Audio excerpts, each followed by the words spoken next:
ಪಕ್ಷಕ್ಕೆ ಜೈ. ಕೆಆರ್ಎಸ್ ಪಕ್ಷಕ್ಕೆ ಜೈ. ರವಿಕೃಷ್ಣ ರೆಡ್ಡಿ ಅವರಿಗೆ ಜೈ. ಕೆಆರ್ಎಸ್ ಪಕ್ಷದ ವೀರ ಸೈನಿಕರಿಗೆ ಜೈ. ದೀಪಕ್ ಅವರಿಗೆ ಜೈ. ಬಂಧುಗಳೇ ನಮಸ್ಕಾರ. ಇವತ್ತು ನಾವು ಬೇಗೂರು ಪಂಚಲಿಂಗೇಶ್ವರ ದೇವಸ್ಥಾನದ ಶ್ರೀ ನಾಗೇಶ್ವರ ದೇವರ ಜಮೀನಿನ ಹೋರಾಟದ ಬಗ್ಗೆ ಒಂದು ಪ್ರಮುಖವಾದ ಮಾಹಿತಿ ಕೊಡ್ಲಿಕ್ಕೆ ಇಲ್ಲಿ ಬಂದಿದ್ದೀವಿ. ಇವತ್ತು ಆ ಜಮೀನಲ್ಲೇ ನಾವು ನಿಂತ್ಕೊಂಡಿದ್ದೀವಿ. ಏನು ಪ್ರಮುಖವಾದ ಮಾಹಿತಿ ಅಂದ್ರೆ, ಅವತ್ತು ಕೆಆರ್ಎಸ್ ಪಕ್ಷ ರವಿಕೃಷ್ಣ ರೆಡ್ಡಿ ಅವರ ನೇತೃತ್ವದಲ್ಲಿ ಹೋರಾಟನ ಶುರು ಮಾಡಿ ದೇವಸ್ಥಾನದ ಜಮೀನು ಭೂಕಬಳಿಕೆ ಆಗಿತ್ತು, ಒತ್ತುವರಿ ಆಗಿತ್ತು ಅನ್ನುವಂತಹ ಒಂದು ಹೋರಾಟವನ್ನ ಶುರು ಮಾಡಿ ಅದರ ಹಿಂದೆ ನಿರಂತರವಾಗಿ ಅಧಿಕಾರಿಗಳ ಜೊತೆ ಸಂಪರ್ಕದಲ್ಲಿದ್ದು ಬೀದಿ ಹೋರಾಟಗಳನ್ನ ಮಾಡಿಕೊಂಡು ಈ ಜಮೀನನ್ನ ಉಳಿಸಬೇಕು ಅನ್ನೋ ನಿಟ್ಟಿನಲ್ಲಿ ನಮ್ದು ಪ್ರಯತ್ನಗಳು ಏನ್ ನಡೆದಿತ್ತು, ಅದಕ್ಕೆ ಮೊದಲನೇ ಹಂತದ ಜಯ ಇವತ್ತು ಸಿಕ್ಕಿದೆ ನಮ್ಗೆ. ಕೆಆರ್ಎಸ್ ಪಾರ್ಟಿಗೆ ಇವತ್ತು ಆ ಜಯದ ಬಗ್ಗೆ ಜಯವನ್ನ ನಾವಿಲ್ಲಿ ನಿಮ್ಗೆ ತಿಳಿಸೋದಕ್ಕೆ ಜನರಿಗೆ, ಯಾಕೆಂದ್ರೆ ಕೆಆರ್ಎಸ್ ಪಕ್ಷದ ಹೋರಾಟಗಳನ್ನ ನೀವು ನೋಡ್ತಾ ಇದ್ದೀರಾ, ಯಾವ ರೀತಿ ಇದು ಹೋಗುತ್ತೆ, ಕೊನೆ ಹಂತಕ್ಕೆ ಯಾವ ರೀತಿ ಮುಟ್ಟುತ್ತೆ ಅನ್ನುವಂಥದ್ದು ನಿಮಗೂ ಕುತೂಹಲಗಳು ಇರ್ತವೆ. ಸೊ ಅದನ್ನ ನಾವು ಇವತ್ತು ಇಲ್ಲಿ ನಿಮ್ಗೆ ತೋರಿಸೋದಕ್ಕೆ ಯಾವ ರೀತಿ ನಾವು ಈ ಒಂದು ಏನು ವ್ಯವಸ್ಥೆಯ ವಿರುದ್ಧ ಸೆಡ್ಡು ಹೊಡೆದು ನಾವು ನಿಂತ್ಕೊಂಡು ಹೋರಾಟ ಮಾಡಿ ಜಯ ಇಷ್ಟೊಂದು ಕೆಟ್ಟು ಹೋದ ವ್ಯವಸ್ಥೆಯಲ್ಲಿ ಯಾವ ರೀತಿ ಜಯ ಪಡ್ಕೋತಾ ಇದೀವಿ, ನಾವು ಅದರಲ್ಲಿ ಎಷ್ಟು ಶ್ರಮ ಇರಬಹುದು ಅನ್ನುವಂಥದ್ದು ನಿಮ್ಗೆ ತಿಳಿಯಲಿ ಅನ್ನೋ ಕಾರಣಕ್ಕೆ ಇವತ್ತು ಲೈವ್ ಬಂದಿದೆ. ಇವತ್ತು ಈ ಜಯವನ್ನು ಆಚರಿಸೋದಕ್ಕೆ ನಮ್ಮ ಜೊತೆ ರಾಜ್ಯಾಧ್ಯಕ್ಷರು, ಕೆಆರ್ಎಸ್ ಪಕ್ಷದ ರಾಜ್ಯಾಧ್ಯಕ್ಷರಾದ ದೀಪಕ್ ಸಿಎನ್ ಅವರು ನಮ್ಮ ಜೊತೆ ಇದ್ದಾರೆ. ಅವರಿಗೆ ನಾನು ಮೊದಲನೇದಾಗಿ ಇವತ್ತು ಸ್ವಾಗತ ಕೋರ್ತಾ ಇದ್ದೀನಿ. ಈ ನಾಗೇಶ್ವರ ದೇವರ ಒಂದು ಪವಿತ್ರವಾದ ಜಮೀನಿನಲ್ಲಿ ನಿಂತು ನಾವು ಇವತ್ತು ಲೈವ್ ಮಾಡ್ತಾ ಇದ್ದೀವಿ. ನಮ್ಗಂತೂ ಒಂದ್ ರೀತಿ ಒಳಗಡೆಯಿಂದ ಒಂದು ಖುಷಿ ಮತ್ತೆ ಒಂದು ರೋಮಾಂಚನ ಆಗ್ತಾ ಇದೆ. ಈ ತರದ್ದು ಒಂದು ಕೆಲಸ ನಡೆದೀತಲ್ಲ, ಯಶಸ್ವಿ ಆಯ್ತಲ್ಲ ಅನ್ನೋ ಕಾರಣಕ್ಕೆ ಇದು ಮುಗ್ದಿಲ್ಲ, ಮೊದಲನೇ ಹಂತದ ಜಯ ಅಂತ ಅದಕ್ಕೆ ನಾನು ಹೇಳಿದ್ದು. ಈಗ ನಮ್ಮ ದೀಪಕ್ ಸಿ ಮುಂದಿನ ವಿಚಾರ ನಾನು ಹೇಳ್ತೀನಿ. ಮೊದಲನೇದಾಗಿ ದೀಪಕ್ ಸಿಎನ್ ಅವರಿಗೆ ಇಲ್ಲಿನ ಬೊಮ್ಮನಹಳ್ಳಿ ಉಸ್ತುವಾರಿದ ರಾಮ್ ರೆಡ್ಡಿ ಅವರು ಸ್ವಾಗತ ಕೋರಿ ಮಾಲಾರ್ಪಣೆ ಮಾಡಿ ಸ್ವಾಗತ ಕೋರಬೇಕು ಅಂತ ನಾನು ಕೇಳ್ಕೊತೀನಿ. ಕೆಆರ್ಎಸ್ ಪಕ್ಷದ ರಾಜ್ಯಾಧ್ಯಕ್ಷರ ದೀಪಕ್ ಸಿಎನ್ ಅವರಿಗೆ, ಹೋರಾಟಗಾರರ ದೀಪಕ್ ಸಿಎನ್ ಅವರಿಗೆ. ಈಗ ಮುಂದುವರೆದಂತೆ ಈ ಜಮೀನು ಅವತ್ತು ನೀವೆಲ್ಲ ನೋಡಿದೀರಾ, ಲೈವ್ ಅಲ್ಲೇ ನೋಡಿದೀರಾ ಯಾವ ರೀತಿ ಈ ಜಮೀನ ಕಬಳಿಕೆ ಮಾಡಿರುವಂತವರು, ಒತ್ತುವರಿ ಮಾಡಿರುವಂತವರು ನಮ್ಮ ವಿರುದ್ಧ ರೌಡಿಗಳನ್ನ ಕರ್ಕೊಂಡ್ಬಂದು ರವಿಕೃಷ್ಣ ರೆಡ್ಡಿ ಅವರು ಮತ್ತೆ ಅವರ ತಂಡವನ್ನ ಯಾವ ರೀತಿ ಒಂದು ಏನ್ ಹೇಳ್ತಾರೆ ಮುತ್ತಿಗೆ ಹಾಕಿ ಒಂದ್ ರೀತಿ ಜಗಳನೇ ಆಗೋ ತರ ಒಂದು ಏನ್ ಹೊಡೆದಾಟ ಆಗುತ್ತೋ ಅನ್ನುವಂತಹ ಒಂದು ಪರಿಸ್ಥಿತಿ ನಿರ್ಮಾಣ ಆಗಿತ್ತು. ಅದನ್ನೆಲ್ಲ ನೀವು ನೋಡಿದೀರಾ. ಆದ್ರೆ ಅದಕ್ಕೆಲ್ಲ ನಾವು ಜಗ್ಗೋರಲ್ಲ ಬಗ್ಗೋರಲ್ಲ. ನ್ಯಾಯ ಸಿಗ್ಬೇಕು ಅಂದ್ರೆ ಅದ್ರ ಹಿಂದೆ ಬಿದ್ದು ನ್ಯಾಯ ಪಡ್ಕೋತೀವಿ. ಅದು ಕೆಆರ್ಎಸ್ ಪಕ್ಷದವರ ಸ್ಟ್ರೆಂತ್. ಇವತ್ತು ಅದೇ ನಿಟ್ಟಿನಲ್ಲಿ ನಾವೇನ್ ಇವಾಗ 13 ಸರ್ವೆ ನಂಬರ್, ಈ ಚಂದ್ರಶೇಖರ್ಪುರದಲ್ಲಿರುವಂತಹ ಸರ್ವೆ ನಂಬರ್ 13 ಮತ್ತೆ 15, ಅದರ ಒಂದು ಟೋಟಲ್ ಆಗಿ ಒಂದು 12.5 ಎಕರೆ ಆ ಜಮೀನು. ಇದು ಏನು ಬೆಂಗಳೂರಿನ ಮಧ್ಯಭಾಗದಲ್ಲಿ ಇರುವಂತಹ, ಒಂದ್ಸಲ ತೋರಿಸಿ ಮೊದಲನೇದಾಗಿ ಬೇಲಿ ನೋಡಿ, ಇದು ನಾನು ತೋರಿಸ್ತೀನಿ. ಈ ಕಾಂಪೌಂಡ್ ಈಗಷ್ಟೇ ಹಾಕಿರುವಂತದ್ದು. ನಾವು ಹೋರಾಟ ಮಾಡಿದ ಮೇಲೆ ಸರ್ವೆ ನಡೆದು ಈ ಒಂದು ಕಾಂಪೌಂಡ್ ಹಾಕಿರುವಂತದ್ದು. ಆಮೇಲೆ ಇದು ಸೆಂಟರ್ ಭಾಗ, ಬೆಂಗಳೂರಿನ ಮಧ್ಯ ಭಾಗದಲ್ಲಿರುವಂತಹ ಜಮೀನು. ಇದಕ್ಕೆ ಕೋಟ್ಯಾಂತರ ರೂಪಾಯಿ ಬೆಲೆ ಬಾಳುವಂತಹ ಜಮೀನು. ಅದಕ್ಕಿಂತ ಮುಖ್ಯವಾಗಿ ದೇವಸ್ಥಾನದ ಜಮೀನು, ನಾಗೇಶ್ವರ ದೇವರ ಒಂದು ನಮ್ಮ ಐತಿಹಾಸಿಕ ದೇವಸ್ಥಾನ ಏನಿದೆ, ಚೋಳರ ಗಂಗರ ಕಾಲದ ದೇವಸ್ಥಾನದ ಒಂದು ಆಸ್ತಿ ಇದು ನಮ್ಮ ಪರಂಪರೆ. ನಾವು ಇದನ್ನ ಉಳಿಸೋ ನಿಟ್ಟಿನಲ್ಲಿ, ಅದು ಇವತ್ತು 100 ಕೋಟಿ ಇದ್ರೆ ಇನ್ನೊಂದು 10 ವರ್ಷ ಬಿಟ್ಟು 1000 ಕೋಟಿನೂ ಆಗುತ್ತೆ. ಅದೆಲ್ಲ ದೊಡ್ಡ ವಿಷಯ. ಇದನ್ನು ಉಳಿಸಕ್ಕೆ ನಮ್ಮ ಕೈಲೇ ಆಯ್ತಾ? ನಮ್ಮ ಪರಂಪರೆ ನಾವು ಉಳಿಸ್ತಾ ಇದೀವ. ಕನ್ನಡ ನಾಡು, ಕನ್ನಡ ಪರಂಪರೆ, ಕನ್ನಡ ಸಂಸ್ಕೃತಿಯಿಂದ ನಾವು ಹೇಳ್ತೀವಿ, ಅದನ್ನ ನಾವು ಉಳಿಸ್ತಾ ಇದೀವ. ಸೊ ಆ ಉಳಿಸೋ ನಿಟ್ಟಿನಲ್ಲಿ ನಡೆದಿರುವಂತಹ ಈ ಪ್ರಯತ್ನ ಏನಿದೆ, ಇದು ಯಶಸ್ವಿಯಾಗಿರೋದಕ್ಕೆ ನಮ್ಗೆ ಖುಷಿ ಆಗ್ತಾ ಇರೋದು. ಈಗ ಈ ವಿಚಾರವಾಗಿ ಇನ್ನೂ ಹೆಚ್ಚಿನದಾಗಿ ಬೆಂಗಳೂರಲ್ಲಿ ಯಾವ್ಯಾವ ರೀತಿ ನಡೆಯುತ್ತೆ, ರಾಜ್ಯದಲ್ಲಿ ಯಾವ್ಯಾವ ರೀತಿ ನಡೆಯುತ್ತೆ, ಈ ತರ ಭೂ ಕಬಳಿಕೆ, ಭೂ ಒತ್ತುವರಿಗಳ ವಿಚಾರವಾಗಿ ನಮ್ಮ ರಾಜ್ಯಾಧ್ಯಕ್ಷರು ದೀಪಕ್ ಅವರು ನಮಗೆ ಇದ್ರ ಬಗ್ಗೆ ಜಾಸ್ತಿ ವಿಚಾರ ತಿಳಿಸಬೇಕು ಅಂತ ನಾನು ಕೇಳ್ಕೊತೀನಿ. ದೀಪಕ್ ಅವರೇ. ಬಂಧುಗಳೇ ನಮಸ್ಕಾರ. ಇವತ್ತು ನಾವು ಈ ಜಾಗದಲ್ಲಿ ಏನ್ ನಿಂತಿದ್ದೀವಿ, ಇದು ಸರ್ವೆ ನಂಬರ್ 13 ಚಂದ್ರಶೇಖರ್ಪುರ. ಇದ್ರ ಪಕ್ಕದಲ್ಲಿ ಆ ಕಡೆಗೆ ಸರ್ವೆ ನಂಬರ್ 15 ಇದೆ. ಇಲ್ಲಿ ಪಕ್ಕದಲ್ಲಿ 13 ಒಂದು ಭಾಗ ಇದೆ, 13ರ ಇನ್ನೊಂದು ಭಾಗ ಆ ಕಡೆಗಿದೆ. ತದನಂತರ ಇಲ್ಲಿ ಆ ಕಡೆ ತೋರಿಸು, ಅದೇನಿದೆ ಬಂಡೆ. ಇದು ಬಂಡೆ ಇರುವಂತ ಜಾಗಗಳು ಬಹುತೇಕ ಎಲ್ಲಾ ಕಡೆನೂ ಬಿ ಖರಾಬ್ ಅಂತ ಬರುತ್ತೆ. ಬಂಡೆ, ಹಳ್ಳಗಳು, ಕಾಲ್ದಾರಿ, ಈ ತರದ್ದು ಸರ್ಕಾರಿ ಬಿ ಖರಾಬ್.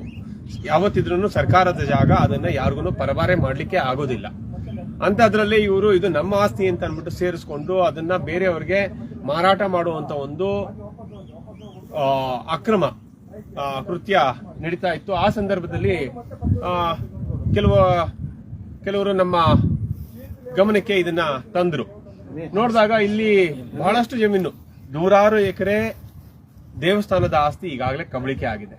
ಉಳ್ಕೊಂಡಿರೋದು ಅಷ್ಟೋ ಇಷ್ಟೋ. ಅದನ್ನ ನಾವು ಈಗ ಬೇರೆದನ್ನು ಏನ್ ಕಬಳಿಕೆ ಆಗಿದೆ ಅದನ್ನ ನಾವು ಉಳಿಸುವಂತ ಪ್ರಯತ್ನ ಮುಂದುವರಿಸ್ತೀವಿ. ಆದ್ರೆ ಇದು ಖಾಲಿ ಜಾಗ.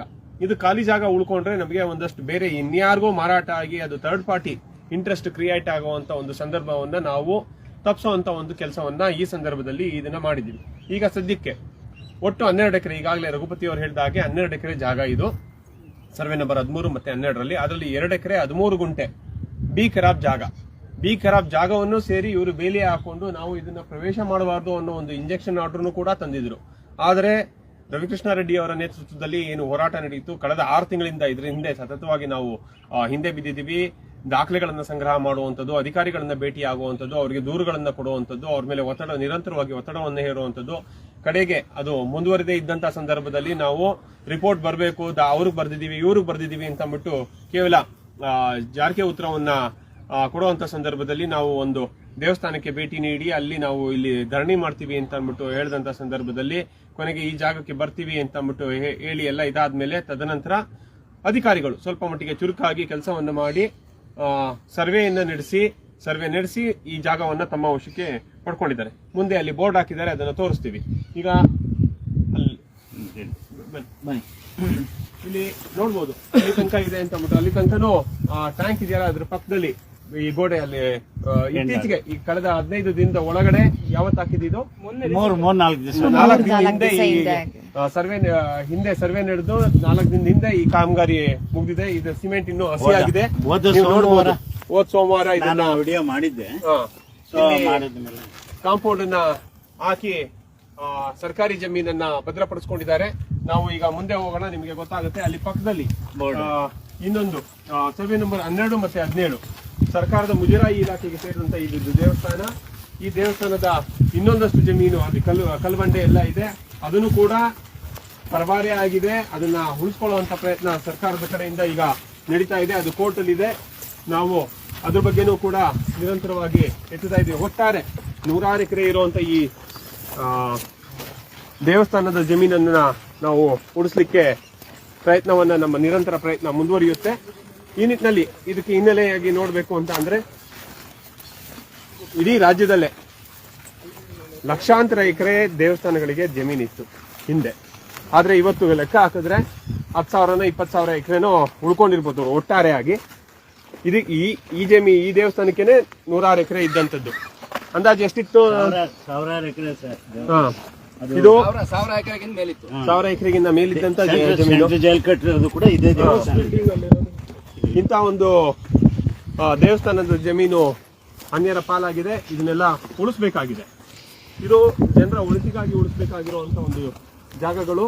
ಇದನ್ನ ನಾವು ನಿರಂತರವಾಗಿ ಕೆಲಸ ಮಾಡ್ತಾ ಇದ್ದೀವಿ. ಈ ನಿಟ್ಟಿನಲ್ಲಿ ಈ ಹಿಂದೆ ಬೆಂಗಳೂರಿನಲ್ಲಿ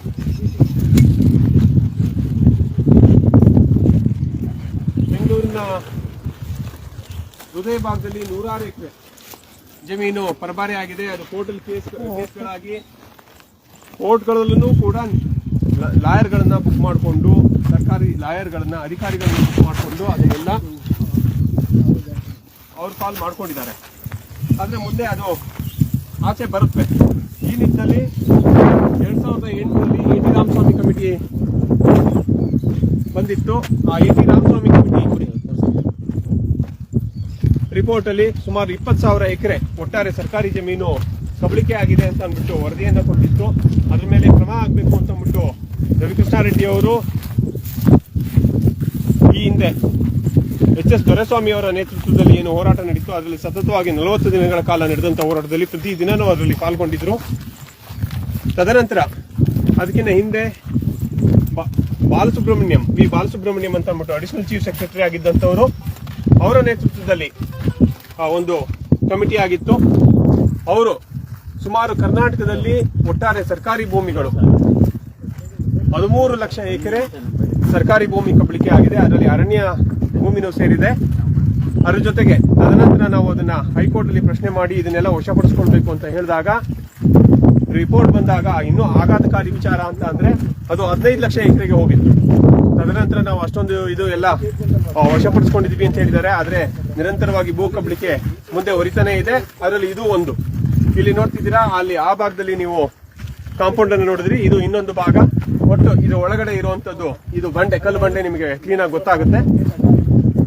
ಇದು ನಾವು ಈಗ ಸರ್ವೆ ನಂಬರ್ 15 ಇದ್ದೀವಿ. ಪಕ್ಕದ್ದು 13 ಇರುವಂತ ಸರ್ಕಾರಿ ಬಂಡೆ ಅದು. ಇದನ್ನ ಸರ್ಕಾರ ಈಗ ತನ್ನ ವಶಕ್ಕೆ ಪಡ್ಕೊಂಡಿದೆ. ಇಲ್ಲಿ ಮುಂದೆ ಒಂದು ಬೋರ್ಡ್ ಹಾಕಿದ್ದಾರೆ, ಅದನ್ನು ಕೂಡ ನಿಮ್ಗೆ ತೋರಿಸ್ತೀವಿ. ಆ ಕಡೆ ತೋರಿಸಿ. ಅಲ್ಲಿ ಏನು ನಿಮಗೆ ಕಾಣಿಸ್ತಾ ಇದೆ ಈಗ, ಅದು ಸರ್ವೆ ನಂಬರ್ 12 ಇರುವಂತ ಸುಮಾರು ಒಟ್ಟಾರೆ ಒಂದು 24 ಎಕರೆ ಜಾಗ. ಅದನ್ನು ಉಳಿಸ್ಕೊಳ್ಳುವಂತ ಕೋರ್ಟ್ ನಲ್ಲಿ ಇದೆ. ಈಗ ಕೋರ್ಟ್ ನಲ್ಲಿ ಪ್ರಕ್ರಿಯೆ ನಡೀತಾ ಇದೆ. ಅದನ್ನು ಉಳಿಸ್ಕೊಳ್ಳುವಂತ ಒಂದು ಕೆಲಸ ನಡೀತಾ ಇದೆ. ಅದರ ಹಿಂದೆನೂ ನಾವು ಫಾಲೋ ಅಪ್ ಮಾಡ್ತಾ ಇದ್ದೀವಿ. ಇದು KRS ಪಕ್ಷ. ನಾವು ನಿರಂತರವಾಗಿ ಕೆಲಸ ಮಾಡ್ತಾ ಇದ್ದೀವಿ. ಈ ಒಂದು ಅನೇಕ ಸರ್ಕಾರಿ ಕೆರೆಗಳನ್ನ ಉಳಿಸ್ಕೊಳ್ಳುವಂತ ಪ್ರಯತ್ನಗಳು ನಿರಂತರವಾಗಿ ನಾವು ಮಾಡ್ತಾನೆ ಬಂದಿದ್ದೀವಿ. ಈ ನಿಟ್ಟಿನಲ್ಲಿ ನಮ್ಮ ಹೋರಾಟ ನಿರಂತರವಾಗಿ ಮುಂದುವರಿಯುತ್ತೆ. ಈಗ ಮತ್ತೆ ಇದು ಸರ್ಕಾರಿ ಬಂಡೆ, ಅಲ್ಲಿ ಬೋರ್ಡ್ ಹಾಕಿರೋದನ್ನ ನಿಮಗೆ ತೋರಿಸ್ತೀವಿ. ನೋಡ್ಕೊಂಡು ಗಲೀಜಿದೆ.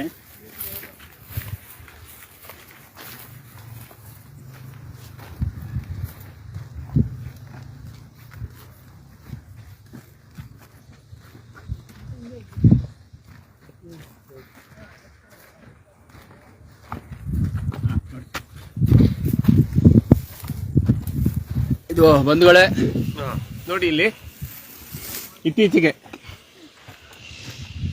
ಕರ್ನಾಟಕ ಸರ್ಕಾರ ಕಂದಾಯ ಇಲಾಖೆ ಬೆಂಗಳೂರು ನಗರ ಜಿಲ್ಲೆ ಬೆಂಗಳೂರು ದಕ್ಷಿಣ ತಾಲೂಕು ಬೇಗೂರು ಹೋಬಳಿ ಚಂದ್ರಶೇಖರ ಗ್ರಾಮದ ಸರ್ವೆ ನಂಬರ್ 15ರಲ್ಲಿ 2 ಎಕರೆ 13 ಗುಂಟೆ ಜಮೀನು ಸರ್ಕಾರಿ ಖರಾಬು ಆಗಿರುತ್ತದೆ.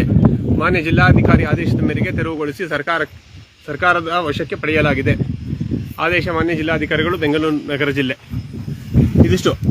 ಈ ಹಿಂದೆ 13 ಅಂತ ಹೇಳಿದೆ, ಇದು 15ರಲ್ಲಿರುವಂತ ಖರಾಬ್ ಜಮೀನು ನೋಡಿ. ಆ ಕಡೆ ಬಂಡೆ ಈಗಾಗಲೇ ಯಾರು ಪರ್ಮಿಷನ್ ತಗೊಂಡ್ ಮಾಡಿದಾರೋ ಏನೋ ಗೊತ್ತಿಲ್ಲ, ಕ್ವಾರಿನೂ ಮಾಡಿದ್ದಾರೆ, ಅಲ್ಲೆಲ್ಲ ಮಾರಾಟಗಳನ್ನು ಮಾಡಿದ್ದಾರೆ. ಅಲ್ಲಿ ಪಕ್ಕದಲ್ಲಿಯೂ ಒಂದಷ್ಟು ಕ್ವಾರಿ ನಡೆದಿರುವಂತ ಇದು ಕಾಣಿಸ್ತಾ ಇದೆ ನಮಗೆ. ಅಲ್ಲೇನು ಕ್ವಾರಿ ನಡೆದಿದೆ ಸರ್. ಅದು ಸುಮಾರು ಹಳ್ಳಿಗಳೆಲ್ಲ ಮುಚ್ಚಿ ದೊಡ್ಡ ಬಂಡೆ, ಸುಮಾರು 24 ಎಕರೆ ಇರುವಂತದ್ದು ಸರ್ವೆ ನಂಬರ್ 12 ಮತ್ತೆ 17. ಈ ನಿಟ್ಟಿನಲ್ಲಿ ನಾವು ಸರ್ಕಾರ ಜನರಿಗೆ ಒಂದು ವಿಚಾರವನ್ನ ಸರ್ಕಾರಕ್ಕೆ ತಿಳಿಸುವಂಥದ್ದು, ದಯವಿಟ್ಟು ಸರ್ಕಾರಿ ಜಾಗವನ್ನ ಉಳಿಸುವಂತ ಪ್ರಯತ್ನಗಳು ನಿಮ್ಮಿಂದ ಆದ್ರೆ ಖಂಡಿತ ನಾಡಿಗೆ ಒಂದು ದೊಡ್ಡ ಕೊಡುಗೆ ಆಗುತ್ತೆ. ಆದ್ರೆ ಬಡವರಿಗೆ ಸೇರ್ಬೇಕಾಗಿರುವಂತ ಜಾಗಗಳು, ಅಕ್ರಮ ಸಕ್ರಮ ಮಾಡಿಕೊಂಡು ಇರುವಂತ ಜಾಗಗಳನ್ನ ನೀವು ಅನ್ಯರಿಗೆ, ಬಲಾಢ್ಯರಿಗೆ ಕೊಡುವಂತ ನಿರಂತರ ಕ್ರಮ ಆಗ್ತಾ ಇದೆ. ನೂರಾರು ಅಕ್ರಮ ಆದೇಶಗಳನ್ನ ನೀವು ಕೊಡ್ತಾ ಇದ್ದೀರಾ. ಅದನ್ನ ನಿಲ್ಲಿಸಿ. ಚಿಕ್ಕಮಗಳೂರಲ್ಲಿ, ಕಡೂರು ತಾಲೂಕಿನಲ್ಲಿ, ಮೂಡಿಗೆರೆ ತಾಲೂಕಿನಲ್ಲಿ ಏನೇ ಆಗಿದೆ ಅಂತ ಅಂದ್ಬಿಟ್ಟು ಗೊತ್ತಿದೆ. ಈಗ ಒಂದಷ್ಟು ಅಲ್ಲಿ ವಿಚಾರಣೆಗಳು ನಡೀತಾ ಇದ್ದಾವೆ, ತನಿಖೆ ನಡೀತಾ ಇದೆ. ಇವೆಲ್ಲ ನಿಲ್ಲಬೇಕು. ಆ ನಿಟ್ಟಿನಲ್ಲಿ KRS ಪಕ್ಷ ನಿರಂತರವಾಗಿ ಹೋರಾಟವನ್ನು ಮಾಡುತ್ತೆ. ಇದೇ ಸಂದರ್ಭದಲ್ಲಿ ಒಂದು ವಿಚಾರವನ್ನ ಜನರ ಗಮನಕ್ಕೆ ತರೋದಕ್ಕೆ ನಾವು ಇಷ್ಟಪಡ್ತೇವೆ. ನಿಮಗೆ ದೇವಸ್ಥಾನದ ಆಸ್ತಿ ಯಾವ್ದಾದ್ರು ಕಬಳಿಕೆ ಆಗಿದೆ ಅಂತ ಅಂದ್ರೆ ದಯವಿಟ್ಟು ನಮ್ಮ ಗಮನಕ್ಕೆ ತನ್ನಿ, ದಾಖಲೆ ಸಮೇತ. ಕೇವಲ ಆಗಿದೆ ಹೀಗಿದೆ ಅಂತ ಅಂದ್ರೆ ನಾವೇನು ಮಾಡ್ಲಿಕ್ಕೆ ಆಗಲ್ಲ. ದಾಖಲೆಗಳು ಬೇಕು. ಏನಾಗಿದೆ, ಏನ್ ಮಾಡ್ತಿದ್ದಾರೆ, ಇವನ್ನೆಲ್ಲ ನಮ್ಮ ಗಮನಕ್ಕೆ ತಂದ್ರೆ ನಾವು ಅದನ್ನ ಉಳಿಸ್ಕೊಳ್ಳುವಂತ ಪ್ರಯತ್ನವನ್ನ ನಾವು ನೀವು ಬರಬೇಕು. ಇಲ್ಲಿ ಗ್ರಾಮಸ್ಥರು ಒಂದಷ್ಟು ಜನ ಬಂದಿರೋದ್ರಿಂದ ನಾವು ಇದನ್ನ ಹೋರಾಟಕ್ಕೆ ತೆಗೆದುಕೊಂಡು ಉಳಿಸುವಂತ ಪ್ರಯತ್ನಗಳು ಆಯ್ತು. ಅವರಿಗೆ ಒಂದಷ್ಟು ವಿಚಾರಗಳು ಗೊತ್ತಿರುತ್ತೆ. ಅದನ್ನ ನಾವು ಸರ್ಕಾರದ ಗಮನಕ್ಕೆ ತಂದು ನಮ್ಮ ಹೋರಾಟವನ್ನ ಅವ್ರ ಜೊತೆಗೆ ಸೇರ್ಕೊಂಡು ನಾವು ಮಾಡ್ತೇವೆ. ಅದೇ ರೀತಿ ರಾಜ್ಯದ ಯಾವುದೇ ಮೂಲೆಯಲ್ಲಾಗ್ಲಿ ಅದು ನಮ್ಮ ಗಮನಕ್ಕೆ ತನ್ನಿ. ನೀವು ಬರಬೇಕು, ದಾಖಲೆಗಳನ್ನ ತಗೊಂಬನ್ನಿ. ನಾವು ದೇವಸ್ಥಾನದ ಆಸ್ತಿಗಳನ್ನ ಉಳಿಸುವಂತದ್ದು ಒಂದು ಕೆಲಸವನ್ನ ಮಾಡೋಣ. ಇದು ಎಲ್ಲಾ ಸಾರ್ವಜನಿಕರಿಗೆ ಸೇರಿರುವಂತಹ ಆಸ್ತಿ. ಇದು ಜನರಿಗೆ ಉಪಯೋಗ ಆಗಲಿ ಅಂತ ಅಂದ್ಬಿಟ್ಟು ಹಿಂದೆ ಮೀಸಲಿಟ್ಟಿದ್ದು, ದಾನ ಕೊಟ್ಟಿದ್ದು ಅಥವಾ ಇನಾಮ್ ಕೊಟ್ಟಿರುವಂತ ಜಾಗಗಳು. ಇವನ್ನ ಪರವಾರೆ ಮಾಡಿ ಯಾರ್ಯಾರು ನುಂಗ್ಕೊಂಡು ಕೋಟ್ಯಾಧೀಶರಾಗಿದ್ದಾರೆ. ಇವತ್ತು ಅದನ್ನ ಹಾಳು ಮಾಡಿದ್ದಾರೆ, ಜನರಿಗೆ ಉಪಯೋಗ ಇಲ್ಲದೆ ಇರೋ ಹಾಗೆ ಮಾಡಿದ್ದಾರೆ. ಇವೆಲ್ಲ ನಿಲ್ಲಬೇಕು. ರಾಜ್ಯದಲ್ಲಿ ಒಂದು ಸ್ವಚ್ಛ ಸಮೃದ್ಧ ನಾಡನ್ನ ಕಟ್ಟುವಂತ ನಿಟ್ಟಿನಲ್ಲಿ KRS ಪಕ್ಷ ಇವತ್ತು ತೊಡಗಿದೆ. ಆ ನಿಟ್ಟಿನಲ್ಲಿ ನಿಮ್ಮೆಲ್ಲರ ಸಹಕಾರ ಅಗತ್ಯವಾಗಿದೆ. ನೀವೆಲ್ಲ ನಮ್ಮ ಜೊತೆ ಕೈ ಜೋಡಿಸಿ ನಾವು ಸಾರ್ವಜನಿಕ ಆಸ್ತಿಯನ್ನ ಉಳಿಸೋಣ, ಅದ್ರ ಮೂಲಕ ನಾಡನ್ನ ಕಟ್ಟೋಣ ಅಂತ ಹೇಳ್ತಾ ನನ್ನ ಮಾತನ್ನು ಮುಗಿಸ್ತೀನಿ. ನಮಸ್ಕಾರ. KRS ಪಕ್ಷಕ್ಕೆ ನಮ್ ದೀಪಕ್ ಸಾರಿ ಹೇಳ್ದಂಗೆ ನಾವೆಲ್ಲರೂ ನಾಡನ್ನು ಕಟ್ಟಬೇಕು, ನಾಡನ್ನು ಉಳಿಸಬೇಕು. ಹಾಗಾಗಿದ್ರೆ ಎಲ್ಲರೂ ಬಂದು KRS ಪಕ್ಷವನ್ನು ಸೇರಿ ಯುವಕರು, ಯುವತಿಯರು, ವೃದ್ಧರು ಎಲ್ಲರೂ ಬಂದು ಸಹಕರಿಸಬೇಕು ಅಂತೇಳಿ ನಾವು ನಾಡ ಕಟ್ಟಬೇಕಂದ್ರೆ ಒಬ್ಬಿಬ್ಬರ ಕೈಯಲ್ಲಿ ಆಗುವುದಿಲ್ಲ. ಎಲ್ಲರೂ ಬಂದರೆ ಮಾತ್ರ ನಾಡನ್ನು ಕಟ್ಟುವುದಕ್ಕಾಗುತ್ತೆ. ಒಂದು ದೇಶ ಕಟ್ಟಬೇಕಂದ್ರೆ ನಮ್ಮ ಸೈನಿಕರು ಬೇಕಾಗುತ್ತೆ, ದೇಶ ಕಾಯಬೇಕಂದ್ರೆ. ಅದೇ ರೀತಿ ನಾಡನ್ನು ಕಟ್ಟಬೇಕಂದರೆ ನಮ್ಮ ಜನಗಳ ಬೆಂಬಲ ಬೇಕಾಗುತ್ತದೆ. ಕನ್ನಡಿಗರೇ ಎದ್ದೇಳಿ ಮುಂದೆ ಬನ್ನಿ, ಕನ್ನಡಕ್ಕೋಸ್ಕರವಾಗಿ ನಾವು ನಾಡನ್ನು ಕಟ್ಟೋಣ. KRS ಪಕ್ಷಕ್ಕೆ ಜಯವಾಗಲಿ. ರಾಮ್ ರೆಡ್ಡಿ ಅವರಿಗೆ ಇನ್ನು ಎರಡು ವಿಚಾರ. ಇದು ಏನು ಈ ಜಮೀನು ಉಳಿದಿದೆ ಇವತ್ತು, ಇದು ಸಾಕಷ್ಟು ಪರಿಶ್ರಮವನ್ನ ಬೇಡುತ್ತೆ. ಇದರಲ್ಲಿ ನಾವೆಲ್ಲ ಕಾಣಿಸೋದು ಅವರು ಬಹಳ ವಯಸ್ಸಾಗಿದೆ ಅಂತ ಅಂದ್ಬಿಟ್ಟು ಕಾಣಿಸುತ್ತೆ, ಆದ್ರೆ ಯುವಕರಾಗೆ ಓಡಾಡ್ತಾರೆ. ನಮ್ಮ ರಾಮರೆಡ್ಡಿ ಅವರು ಇಲ್ಲೇ ಸ್ವತಃ ಬೇಗೂರು ಗ್ರಾಮಸ್ಥರು. ಅವ್ರಿಗೆ ಇಲ್ಲಿ ದೇವಸ್ಥಾನದ ಪಕ್ಕದಲ್ಲೇ ಇರುವಂತವ್ರು. ಅವರು ಕೆಲವರನ್ನೆಲ್ಲ ಪರಿಚಯ ಮಾಡಿಕೊಟ್ಟು ನಿರಂತರವಾಗಿ ಈ ವಿಚಾರದಲ್ಲಿ ಕೆಲಸ ಮಾಡ್ತಿದ್ದಾರೆ. ಇದಕ್ಕೆ ನಿರಂತರವಾಗಿ ಮಾರ್ಗದರ್ಶಕರಾಗಿ ಕೆಲಸ ಮಾಡಿದಂತವರು ನಮ್ಮ ಪ್ರಧಾನ ಕಾರ್ಯದರ್ಶಿಗಳೇ ಆದಂತ ರಘುಪತಿ ಭಟ್ ಅವರು. ನಿರಂತರವಾಗಿ ವಕೀಲರ ಹತ್ರ ಹೋಗೋದು, ಜಿಲ್ಲಾಧಿಕಾರಿಗಳ ಹತ್ರ ಹೋಗೋದು, ತಹಸೀಲ್ದಾರ್ ಅವ್ರ ಹತ್ರ ಹೋಗೋದು, ಅವ್ರಿಗೆ ಫೋನ್ ಮಾಡುವಂತದ್ದು, ದಾಖಲೆಗಳನ್ನ ಕೊಡಿ ಅಂತ ಕೇಳುವಂತದ್ದು, ರಿಪೋರ್ಟ್ ಹಾಕಿ ಅಂತ ಕೇಳುವಂತದ್ದು, ಕೊಡದೇ ಇದ್ರೆ ಇನ್ನೂ ರಿಪೋರ್ಟ್ ಹಾಕಿಲ್ದೇ ಇದ್ರೆ ಯಾಕೆ ಹಾಕಿಲ್ಲ ಅಂತ ಕೇಳುವಂತದ್ದು. ನಿರಂತರವಾಗಿ ಅದ್ರ ಹಿಂದೆ ಬಿದ್ದಂತವ್ರು ಇವರಿಬ್ರು. ಇನ್ನ ಬೆಂಗಳೂರು ದಕ್ಷಿಣ ತಾಲೂಕಿನ ದಕ್ಷಿಣ ಜಿಲ್ಲೆ ದಕ್ಷಿಣ ಭಾಗದ ಅನೇಕ ಕಾರ್ಯಕರ್ತರು ಇದಕ್ಕೆ ನಿರಂತರವಾಗಿ ಇವರಿಗೆ ಪದಾಧಿಕಾರಿಗಳು ರವಿಚಂದ್ರ ಅವರು, ರವಿ ಅವರು, ಗಣೇಶ್ ಅವರ ಮಿಸಸ್, ನಿಮ್ಮ ಹೆಸರು ಮಾಡ್ತಾರೆ, ಮುನ್ರತ್ನ ಅವರು, ಧನಂಜಯ, ಈ ತರ ಅನೇಕರು ಇನ್ನೂ ಅನೇಕ ಅವರು ಸೇರ್ಕೊಂಡಿದ್ದಾರೆ. ಬಟ್ ಅವರು ನಿರಂತರವಾಗಿ ಅನೇಕರು ಇದಕ್ಕೆ ನಿರಂತರವಾಗಿ ಪರಿಶ್ರಮ ಹಾಕಿದ್ದಾರೆ. ಹಾಗೆ ಅನೇಕ ಗ್ರಾಮಸ್ಥರು ಕೂಡ, ಬೇಗೂರು ಗ್ರಾಮಸ್ಥರು ಕೂಡ ನಮಗೆ ಸಹಕಾರವನ್ನು ಕೊಟ್ಟಿದ್ದಾರೆ. ಇಲ್ಲಿ ಹೆಸರುಗಳು ಇಲ್ಲಿ ಇರುವಂತವ್ರು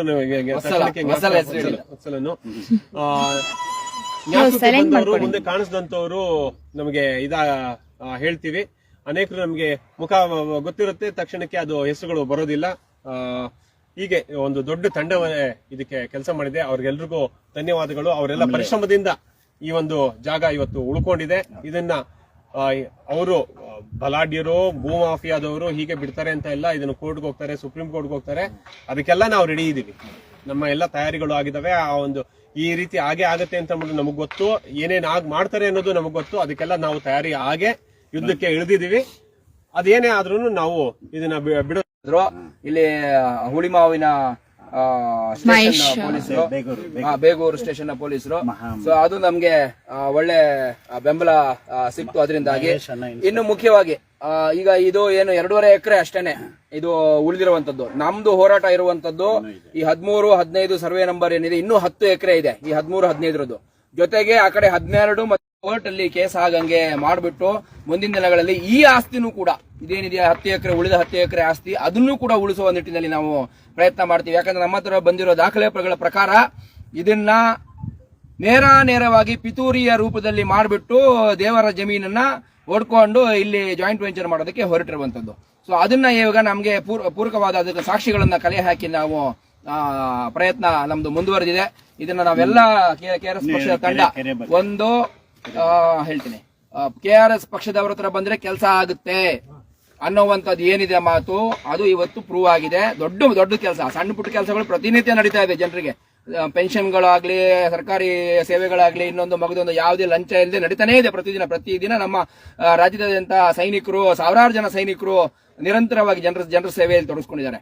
ಆದ್ರೆ ಈ ರೀತಿಯ ನಾವು ಸರ್ಕಾರಕ್ಕೆ ಇವತ್ತು ಉಳಿಸಿದೀವಿ.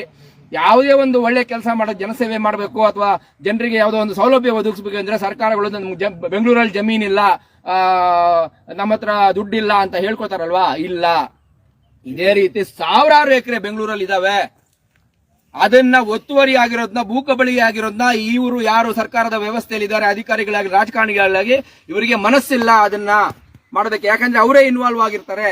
ಸೊ ಅವರೇ ಇನ್ವಾಲ್ವ್ ಆಗಿರೋದ್ರಿಂದ ಈ ಸಾವಿರಾರು ಎಕರೆ ಏನ್ ನಾನು ಹೇಳ್ತಾ ಇದ್ದೀನಿ ಅದು ಯಾವತ್ತೂ ಸರ್ಕಾರ ಇದಕ್ಕೆ ಬರಲ್ಲ. ನಮ್ಮಂತವರು KRS ಪಕ್ಷ ಜನಸಾಮಾನ್ಯರಿಂದ ಕಟ್ಟಲ್ಪಟ್ಟಂತಹ, ಜನರ ಬೆಂಬಲದಿಂದ ಕಟ್ಟಲ್ಪಟ್ಟಂತಹ ಪಕ್ಷ ಇದ್ರೆ ಮಾತ್ರ, ಸಂಘಟನೆಗಳಿದ್ರೆ ಮಾತ್ರ ಇದು ಇಂತಹ ಜಮೀನುಗಳನ್ನು ಶಾಲೆ ಸರಿ ಇಲ್ಲ, ಇದೆಲ್ಲದನ್ನು ಸರಿ ಮಾಡಬೇಕು ಅಂದ್ರೆ ಇಂತಹ ಒಂದು ಪಕ್ಷ ಬಂದ್ರೆ ಮಾತ್ರ, ಒಂದು ಹೊಸ ಪಕ್ಷ, ಒಂದು ಜನಸಾಮಾನ್ಯರ ಬೆಂಬಲದಿಂದ ಬಂದಂತ ಪಕ್ಷದಿಂದ ಮಾತ್ರ ಸಾಧ್ಯ ಆಗುತ್ತೆ. ಈ ಬಾರಿ ಮುಂದಿನ ಚುನಾವಣೆ BBMP ಅಂತ ಏನಿತ್ತು ಇವಾಗ 5 ಭಾಗ ಮಾಡಿದ್ದಾರೆ. ಆ 5 ಪಾಲಿಕೆಗಳಲ್ಲೂ ಕೂಡ ಚುನಾವಣೆಗಳು ಜನವರಿ ಫೆಬ್ರವರಿಯಲ್ಲಿ ಬರುತ್ತೆ. ದಯವಿಟ್ಟು ಎಲ್ಲ ನಾಗರಿಕರು ಕೂಡ ಎಚ್ಚೆತ್ತು ಈ ಬಾರಿ KRS ಪಕ್ಷದ ಅಭ್ಯರ್ಥಿಗಳು ಎಲ್ಲಾ ಕಡೆನೂ ಇರ್ತಾರೆ. ನೀವುಗಳು ನಮ್ಮ ಹತ್ರ ಪ್ರಚಾರ ಮಾಡಕ್ಕೆ ಜಾಸ್ತಿ ಹಣ ಇಲ್ಲ, ಆದ್ರೆ ನೀವುಗಳು ಬ್ಯಾಲೆಟ್ ಪೇಪರ್ ಅಲ್ಲಿ ಹುಡುಕ್ಬೇಕು. ಸರಿ, ದಯವಿಟ್ಟು ನೀವು ನಿಮ್ಮ ಫ್ರೆಂಡ್ಸ್ ಗಳಿಗೆ ಹೇಳ್ಬೇಕು, ನಿಮ್ಮ ಇವ್ರಿಗೆ ಹೇಳ್ಬೇಕು, ಯಾರಿಗೆ